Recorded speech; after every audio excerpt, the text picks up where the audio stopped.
विकास के सपनों को मुख्यमंत्री योगी आदित्यनाथ मुंबई से रफ्तार दे रहे हैं।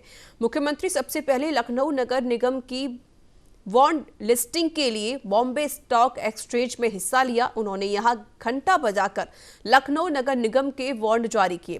बॉन्ड लॉन्च करने के बाद बैठकों की ताबड़तोड़ श्रृंखला में योगी कला और उद्योग जगत की शीर्ष 100 हस्तियों से रूबरू होने जा रहे हैं।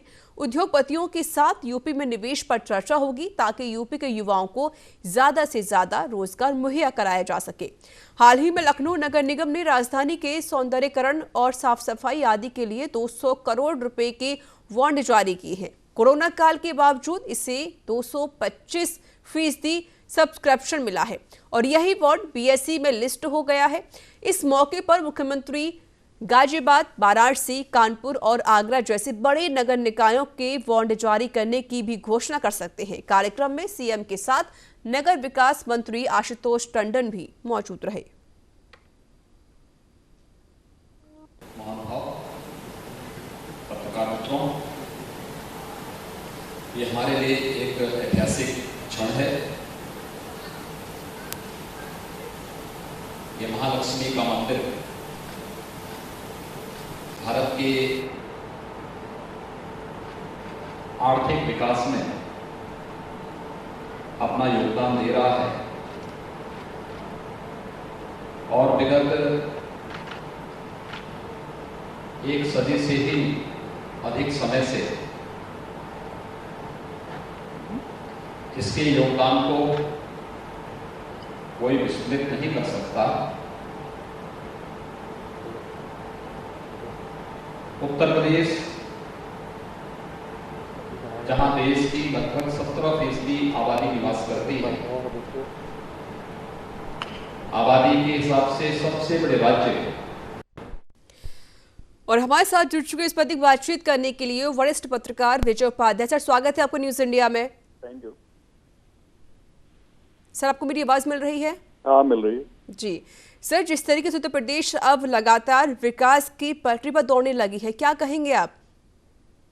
नहीं, ये बहुत अच्छी बात है। देखिए, जो अर्बन बॉडीज हैं, ये जब कैपिटल मार्केट में जाते हैं तो इनको जो इनकी रिक्वायरमेंट है फंड की, खास तौर पे चूंकि जो सबसे बड़ी चिंता है सरकारों की कि जो अर्बन बॉडीज हैं हमारी, वो सेल्फ डिपेंड हों, उनकी जो फंड की रिक्वायरमेंट है वो खुद उसको पूरा करें और नागरिकों को बेहतर सुविधाएं दें।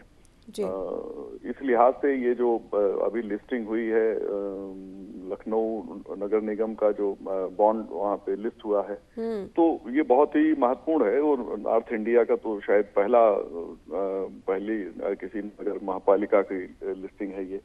और देश भर में कुल 8-10 ही अभी तक लिस्टिंग हुई है और सबसे बड़ी बात ये ओवर सब्सक्राइब हुआ। 200 करोड़ की रिक्वायरमेंट थी और 400 करोड़ से ज्यादा सब्सक्राइब हुआ, हालांकि इनकी रिक्वायरमेंट सिर्फ 200 करोड़ थी। एक बहुत महत्वपूर्ण बात यह है कि अगर जितने भी अर्बन बॉडीज हैं, जो मेट्रोज हैं, उनको अगर आप आर्थिक रूप से आत्मनिर्भर बना सकें तो मुझे लगता है कि विकास की गति बढ़ेगी। शहर में जो सिविल एमेनिटीज हैं वो ज्यादा बेहतर होंगी और सबसे बड़ी बात यही है कि हमारा जो डेवलपमेंट है शहरों का, वो अनप्लान्ड रहा है बहुत लंबे अरसे तक और अभी भी जो ग्रोथ है अनप्लान्ड डेवलपमेंट की ज्यादा है।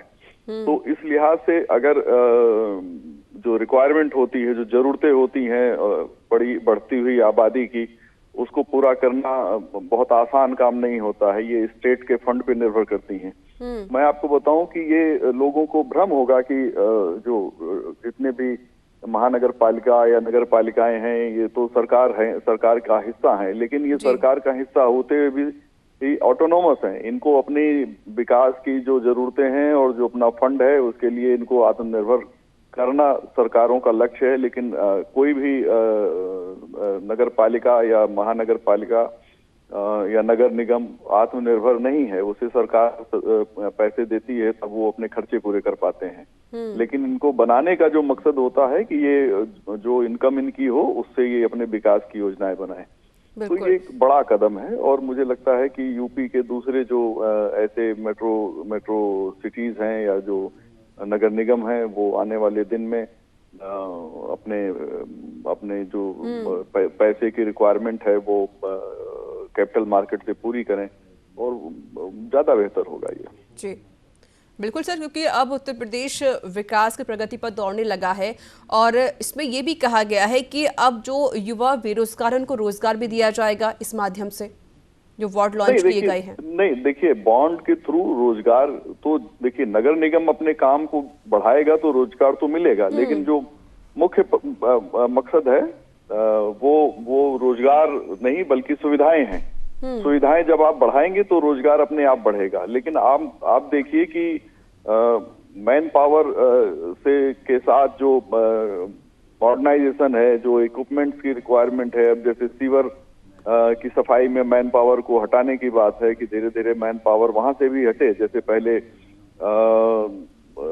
शौचालय वगैरह से हटाया गया, अब देखिए पहले तो बहुत सी दिक्कतें थी, अब वो सारी चीजें धीरे धीरे खत्म हो रही हैं और बेहतर सफाई के लिए मशीनों की जरूरत है। तो मैन पावर की रिक्वायरमेंट तो होगी। जब इनकी एक्टिविटी बढ़ेगी, इनका विस्तार होगा, इनका कामकाज बढ़ेगा तो रोजगार भी बढ़ जाएगा। बिल्कुल आपने सही कहा, जब एक्टिविटीज बढ़ेंगी, जब काम होगा तो रोजगार भी बढ़ेगा। विजय जी, जिस तरीके से अब उत्तर प्रदेश में भी एक फिल्म सिटी बनने जा रही है और ऊपर से अब नगर निगम को लेकर लगातार जो अभियान चलाए जा रहे हैं, साफ सफाई की जा रही है, और इस बीच मुख्यमंत्री का वार्ड लॉन्च कर देना क्या कुछ साबित करता है और उत्तर प्रदेश कितना आगे बढ़ सकता है विकास के तौर पर? देखिए, ये बहुत ही दुर्भाग्यपूर्ण बात है कि फिल्म इंडस्ट्री यूपी में नहीं है या उत्तर भारत में है ही नहीं। आप देखिए कि कोलकाता में है, उसके बाद मुंबई में है, कर्नाटक की अपनी फिल्म इंडस्ट्री है, चेन्नई की मतलब तमिलनाडु की अपनी फिल्म इंडस्ट्री है, केरला की अपनी फिल्म इंडस्ट्री है, और मुंबई फिल्म इंडस्ट्री से ज्यादा फिल्में साउथ की जो फिल्म इंडस्ट्रीज हैं वहां से बन के आती है और टेक्निकली ज्यादा साउंड होती हैं। आप अगर देखें पिछले कुछ वर्षों में तो जो अच्छी फिल्में हमारे सामने आई हैं, जो ब्लॉकबस्टर रही हैं, सबसे ज्यादा कमाई करने वाली, वो साउथ के लोगों ने बनाई है और जो फिल्म इंडस्ट्री वहाँ की है वो बहुत अच्छा काम कर रही है। तो और लोगों को रोजगार भी मिल रहा है और रेवेन्यू भी मिल रहा है स्टेट्स को। यूपी, बिहार और जो पंजाब, ये जो नॉर्दर्न रीजन के स्टेट हैं, इनकी अपनी फिल्म इंडस्ट्री नहीं है। मेरा ये कहने का मतलब नहीं है कि इस पे रीजनल अप्रोच बढ़ाया जाए। मेरे कहने का मतलब है कि रीजनल एस्पिरेशन जो है उसको थोड़ा सा महत्व दिया जाए और जो एम्प्लॉयमेंट है वो भी बढ़ेगा। अगर फिल्में ज्यादा बनेंगी और लोगों को तो मनोरंजन के लिए लोग तैयार रहते हैं कि वो पैसे खर्च करना चाहते हैं अच्छी फिल्में देखने के लिए, तो आप सोचिए कि अभी तो कोरोना के पीरियड में तो फिल्म हॉल जितने हैं, जितने मॉल्स हैं, वो तो बंद रहे। लेकिन फिर भी एक बहुत बड़ी उम्मीद है कि आने वाले समय में अगर नोएडा में फिल्म सिटी बनती है तो फिल्में बनने की जो संख्या है वो बढ़ेगी और एम्प्लॉयमेंट भी बढ़ेगा, रेवेन्यू भी बढ़ेगा। देखिए, रेवेन्यू बढ़ता है तो उसका बहुत ज्यादा इम्पैक्ट आता है, वो अपने आप एम्प्लॉयमेंट को बढ़ा देता है। तो जब आपकी इनकम बढ़ेगी तो निश्चित तौर पे एम्प्लॉयमेंट भी बढ़ेगा और निश्चित तौर पे स्टेट का डेवलपमेंट भी ज्यादा अच्छा बेहतर होगा। तो इस लिहाज से फिल्म सिटी का होना बहुत ही अच्छी बात है। और सबसे बड़ी बात यह है कि आजकल जो नए बच्चे आ रहे हैं पढ़ाई करके, बहुत क्रिएटिव हैं। आप टिकटॉक देखिए तो कितनी शानदार वीडियोस उस पे लोग अपलोड करते हैं। तो इनकी ये जो प्रतिभा है, अगर वो फिल्म लाइन में जाती है, ज्यादा जहाँ से रेवेन्यू अच्छा मिल सकता है उनको, तो मुझे लगता है कि इसलिए इस लिहाज से भी बहुत महत्वपूर्ण है नोएडा की जो यूपी की फिल्म सिटी बनने के लिए जो बात चल रही है। जी चलिए सर, बहुत शुक्रिया हमसे बातचीत करने के लिए, अपनी बात को साझा करने के लिए।